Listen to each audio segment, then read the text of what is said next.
Bom dia, boa tarde, boa noite para você que faz o seu horário de estudos. Eu sou a professora Luciana Velar. Não deixe de se inscrever no canal, compartilhar esse vídeo com seus amigos e dar aí o like.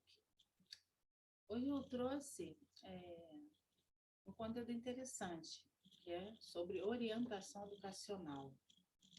Vamos falar sobre a avaliação, né, e o orientador educacional. Então, eu trouxe uma frase para a gente refletir.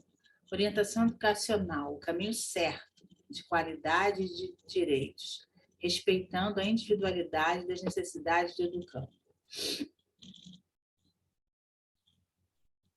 Vamos começar, então.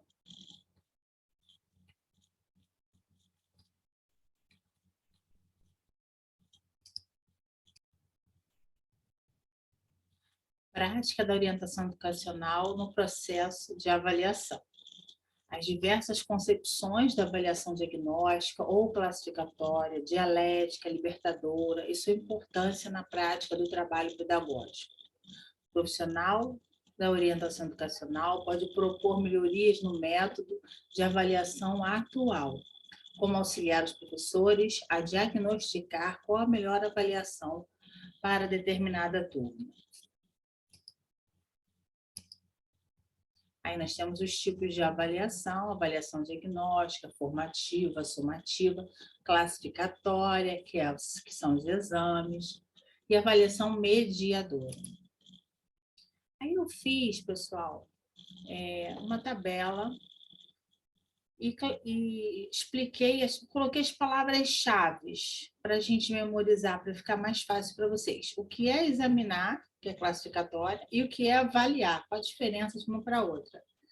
Examinar é classificar, é tradicional, é seletivo, é classificatório, é excludente, é punitivo, é premiativo, autoritário, reprovatório, reprodutora, quantitativa, pontual, estático, passivo, o aluno é passivo, de privilégios e homogeneidade e a repetição. Não ajuda a desenvolver-se, o aluno não desenvolve com a avaliação classificatória. E o improviso. Na parte de avaliar, existe um novo paradigma. A avaliação ela é mediadora, é includente, é justa, é democrática, é socioafetiva, é formativo, qualitativa, processual. A avaliação é dinâmica, é ativa, o aluno é ativo, ele participa. Existe o respeito à individualidade, confiança na capacidade de todos e a socialização. Ajuda a se desenvolver e existe o planejado e o reflexivo. Aí eu fiz um resuminho de cada autor: Lucchesi, Jussara Hoffmann, Renaud, sobre o pensamento deles, a reflexão deles sobre a avaliação. Então, Lucchesi fala que a avaliação da aprendizagem escolar é como um ato amoroso, na medida em que a avaliação tem por objetivo de diagnosticar e incluir o aluno, por vários meios, num curso de aprendizagem satisfatória, que integre todas as suas experiências de vida.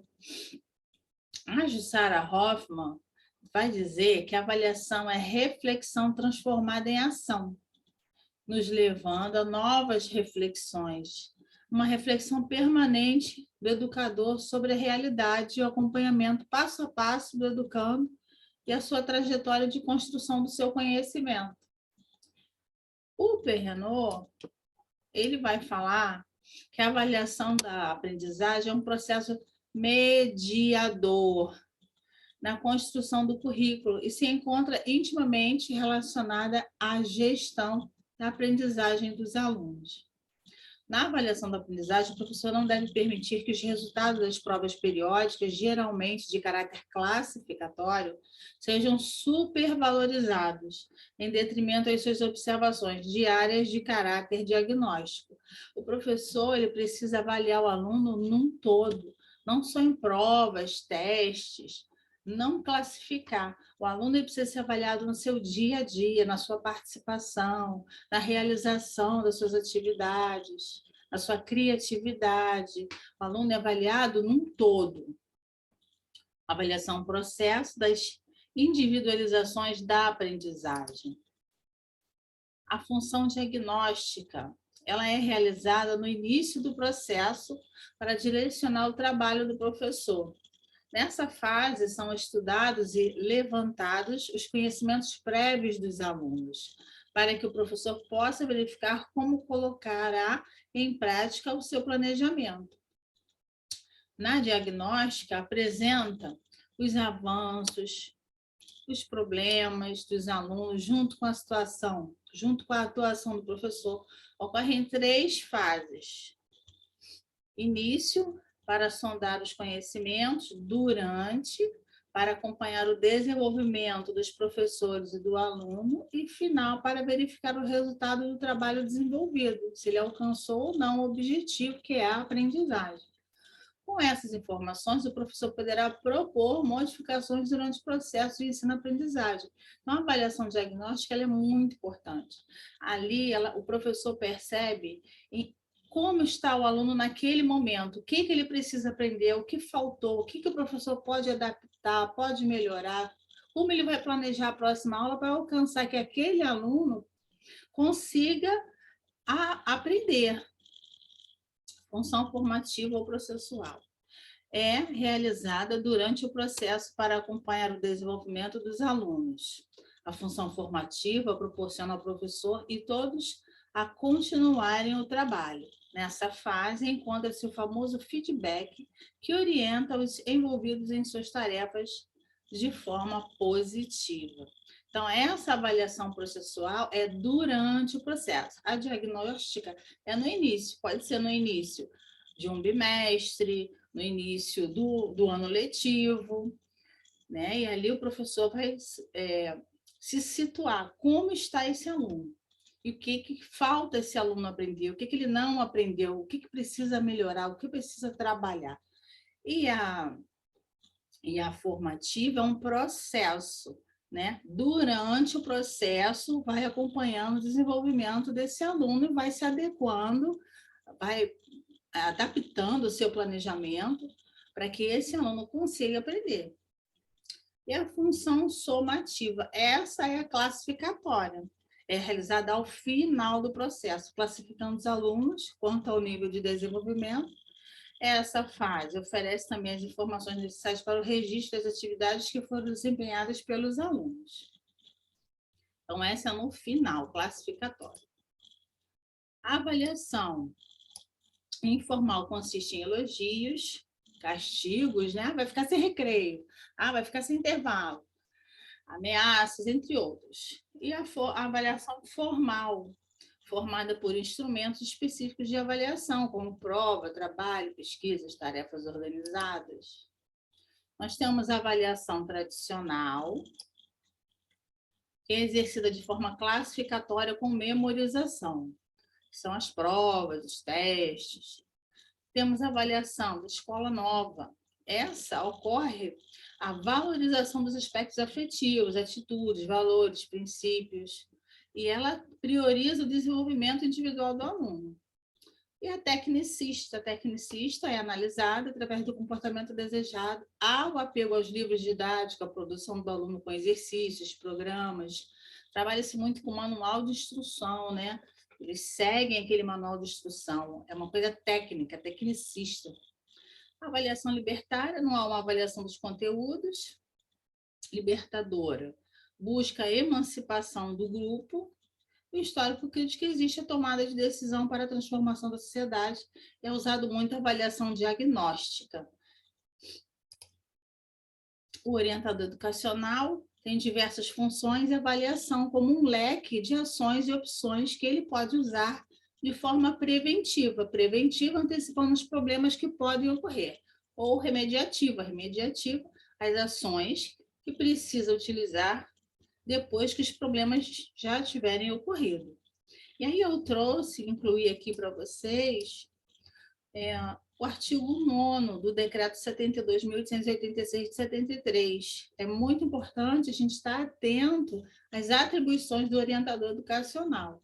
Então, vamos lá. Artigo 9º compete ainda ao orientador educacional as seguintes atribuições.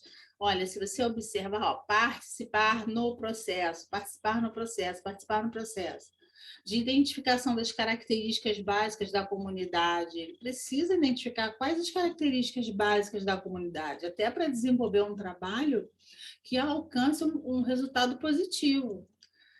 Participar no processo de caracterização da clientela escolar, elaboração do currículo plano da escola, participar na composição da caracterização e acompanhamento de turmas e grupos, participar do processo de avaliação e recuperação dos alunos. O orientador educacional pode estar participando nesse processo de avaliação, auxiliando os professores, encaminhando os alunos também para estágios, participar no processo de integração escola, família, comunidade. Ele faz parte desse processo, escola, família, comunidade. Precisa estar integrado. Realizar estudos e pesquisas na área da orientação educacional.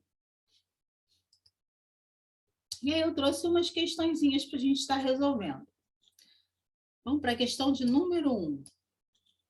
As alternativas a seguir apresentam exemplos de atribuições do orientador educacional após a regulamentação da profissão. A exceção de uma, então ele quer a errada, a exceção. Vamos lá? Letra A. Participar do processo de identificação das características básicas da comunidade. Está certo isso? Sim. Participar da composição, caracterização e acompanhamento de turmas e grupos? Sim, vimos isso. Participar do processo de integração, escola, família, comunidade? Certinho. Realizar estudos e pesquisas na área da orientação? Sim, o orientador tem que estar sempre se atualizando, estudando, pesquisando. Participar dos conselhos de classe e avaliar o trabalho do corpo docente? Gente, participar dos conselhos de classe, sim. Avaliar o trabalho do corpo docente, essa não é uma tarefa do orientador educacional, não é uma atribuição do orientador educacional. Então, questão errada aqui é a nossa letra E.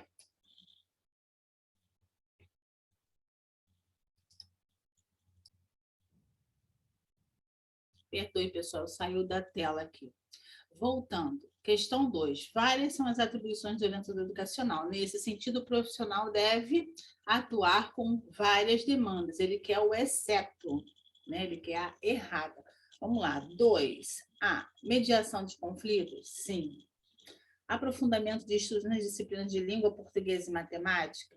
Isso não é atribuição do orientador educacional se aprofundar em língua portuguesa e matemática. Ele até pode, mas não é atribuição dele. Acompanhamento do processo do aluno? Sim. Auxiliar em problemas de aprendizagem? Sim. Questão 3. Com relação ao código de ética, em que se configuram diretrizes normativas para a profissão do orientador educacional, seus deveres, impedimentos e relações profissionais. Analise as afirmativas a seguir. O orientador educacional da escola do meu filho indicou que procurássemos um aconselhamento extraescolar. Ele, inclusive, disse que poderia fazer esse atendimento porque já conhece o garoto. Fui a uma reunião com a orientadora educacional da escola, da minha filha. Foi muito difícil. Ela estava em uma situação desconfortável na reunião, uma vez que está casada com meu ex-marido. A orientadora educacional do turno da tarde questionou, junto à direção, a adequação da indicação da orientadora educacional do turno da manhã, uma vez que ela não tem a formação necessária para o cargo. De acordo com o documento citado acima, representam conduta antiética do orientador educacional. Gente, qual dessas aí podemos considerar antiético? 1, 2 ou 3? A primeira a gente considera antiético, né? Porque poder fazer esse atendimento que conhece o aluno, né? Inclusive está no nosso código de ética, né? Quem o orientador educacional pode ou não atender, né? E a quem encaminhar. Vamos dar uma olhadinha, aprofundar nessa parte aí. Então, a 1 está errada, porque ele não pode fazer isso. Foi a uma reunião com a orientadora educacional e foi muito difícil. Ela estava numa situação desconfortável, uma vez que está casada com meu ex-marido. Essa questão aqui, 2, também está errada, né? Porque nesses casos, a orientadora educacional, ela pode pedir outra pessoa, outra orientadora educacional que atenda essa mãe de aluno. E a 3 é a que está correta, onde a orientadora do turno da tarde questiona a direção sobre a orientadora do turno da manhã, né, a nova orientadora, uma vez que ela não tem a formação necessária. Para atuar como orientador educacional, precisa ter a formação necessária. Então, o que ele quer aqui, né, a errada, né, orientador de seus deveres e impedimentos de relação profissional, analise as afirmativas a seguir. Então, de acordo com o documento citado, conduta antiética é a letra D. A 1 e a 2 estão erradas. Questão 4. Sobre o tema avaliação da aprendizagem, assinale a alternativa correta. Letra A. Não deve ser um ato reflexo de construção da prática pedagógica. Ele quer a correta. Essa está errada. A avaliação da educação infantil é realizada com o objetivo de promoção quando se trata de acesso ao ensino fundamental. A validade da avaliação na sua função diagnóstica liga-se à aprendizagem, mas não possibilita o aprendiz a recriar. Possibilita. Vamos para a letra D. Em nível operacional, a avaliação da aprendizagem como referência, um conjunto de conhecimentos, habilidades, atitudes, valores e emoções que os sujeitos do processo educativo projetam para si, de modo integrado e articulado com aqueles princípios definidos para a educação básica, redimensionados para cada uma de suas etapas, bem assim no projeto político-pedagógico da escola. Certinha essa questão aí. Pessoal, espero que vocês tenham gostado do vídeo. Se você gostou, deixe o seu like, tá bom? Obrigada, fiquem com Deus. É uma forma que eu achei de ajudar os meus colegas aí. E vamos continuar estudando, porque vem muito concurso por aí e essa vaga é de vocês. Um beijo grande, fiquem com Deus. Tchau, tchau.